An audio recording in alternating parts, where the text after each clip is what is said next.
और ना 2 टके की औकात नहीं है तुम्हारी मेरे सामने। मुजाहिद साहब, जिस तरह मेरी बेटी को उस घर में ट्रीट किया गया है उसके मुकाबले में बहुत इज्जत से बैठे हो तुम यहाँ। देखिए मुजाहिद साहब, मैं ये पार्टनरशिप कैंसिल करना चाहता हूँ। एक्सपायर्ड नहीं है, कोई समझे ना समझे, मैं अच्छी तरह समझ चुका हूँ आपकी आदतों को और आपके लालच को। अब तुम तायाबू को मेडिसिन दोगे तो तुम्हें पता भी है कौन सी दवा देनी है। फिक्र ना। आयज़ा जो कुछ असद को समझाती जा रही है, असद भी उसके बताने के मुताबिक बिल्कुल वैसा ही करता जा रहा है। अब आयज़ा की ख्वाहिश के मुताबिक असद जा पहुंचा है वजाहत साहब के ऑफ़िस पे और जाकर उनसे ये कहता है कि मैं ये पार्टनरशिप कैंसिल करने आया हूं।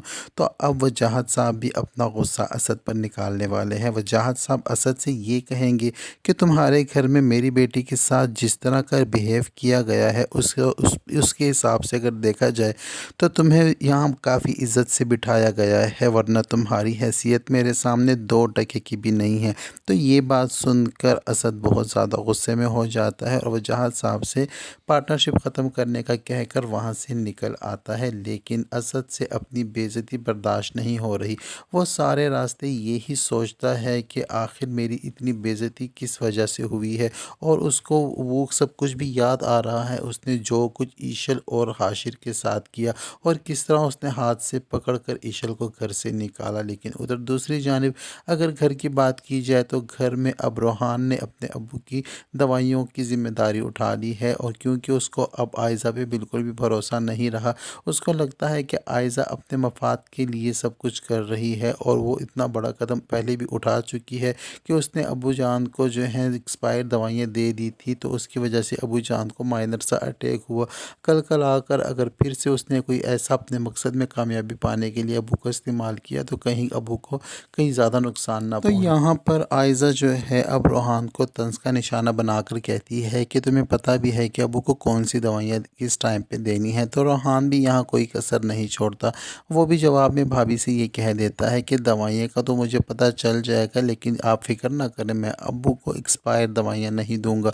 तो ये सुनकर आयज़ा जो है गुस्से में हो जाती है और रोहान को कुछ सुना देती है। तो रोहान भी अब यहाँ दिल बर्दाश्ता हुआ बैठा है, वो भी खामोश रहने वाला नहीं है। रोहान भी यहाँ मुंह खोलेगा और अपनी भाभी से कहेगा कि मुझे भी आपकी नीयत का पता चल चुका है कि आप कितनी लॉयल हैं हम घर वालों के साथ और आपकी लालच कितनी ज़्यादा है। ये बातें भी इनकी हो रही होंगी कि वहाँ से हो सकता है कि असद की एंट्री हो जाए। असद तो पहले से ही गुस्से में है क्योंकि वहाँ से बेइज्जत होकर आया है और इनकी बातें सुन ले और सुनते ही देखेगा जबकि फिर से रोहान अपनी बड़ी भाभी के साथ मिसबिहेव कर रहा है, तो असद को देखते ही आयज़ा भी ड्रामे शुरू कर देगी और असद से रोहान को डांट पड़वा देगी।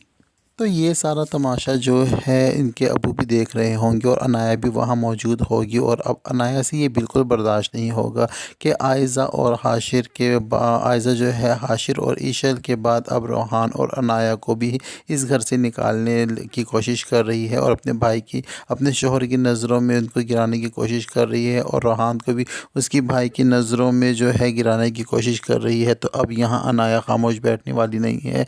अनाया भी आयज़ा से बदला लेने के लिए कोई ना कोई प्लान ज़रूर बनाएगी और एक अनाया ही है जो आयज़ा का मुकाबला कर सकती है, क्योंकि ईशल को तो उसने यहाँ से निकाल ही दिया है। अब ईशल जो है वो बिज़नेस में असद को नुकसान पहुँचाने की कोशिश या उसका मुकाबला करेगी या तो और घर में जो है अनाया आयज़ा को टफ़ टाइम देगी। तो ये सब कुछ होने जा रहा है ड्रामा सीरियल चालबाज के आने वाले एपिसोड। तो उधर मुसर्रत आंटी की अगर बात की जाए तो उनको भी इस बात का खदशा अब लग चुका है और इस बात का डर सता रहा है कि आयज़ा जो कुछ अपने घर में कर रही है, अगर इस बात की भनक असद को पड़ गई या फिर किसी और को पता चल गया तो आयज़ा के लिए बहुत मुश्किलात होने वाली हैं। और इन सारी बातों का ज़िम्मेदार जो है आयज़ा के साथ साथ मुसर्रत चची को भी समझा जाएगा, क्योंकि तरबियत तो आखिरकार उनकी ही है और उनका रिकॉर्ड भी कुछ इतना अच्छा नहीं है। उन्होंने भी तो 2 भाइयों को आपस में जुदा करवाया था, जायदाद का बंटवारा करवा के, और अब उनकी बेटी जो है वही काम कर रही है, वो भी लालच लालच में सब कुछ समेट रही है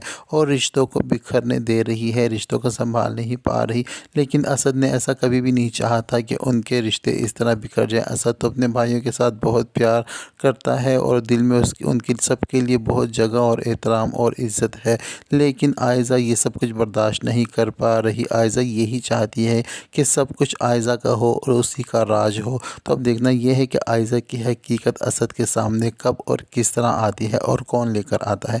ड्रामा सीरियल चालबाज की स्टोरी बहुत ज़्यादा इंटरेस्टिंग होती जा रही है। ड्रामा सीरियल चालबाज की शॉर्ट स्टोरी, प्रोमोज और टीज़र के रिव्यूज़ देखने के लिए जुड़े रहिए हमारे साथ। वीडियो पसंद आती है तो वीडियो को लाइक और चैनल को सब्सक्राइब करना हरगिज़ ना भूलें। अब तक के लिए इतना ही, मिलते हैं नेक्स्ट वीडियो के साथ।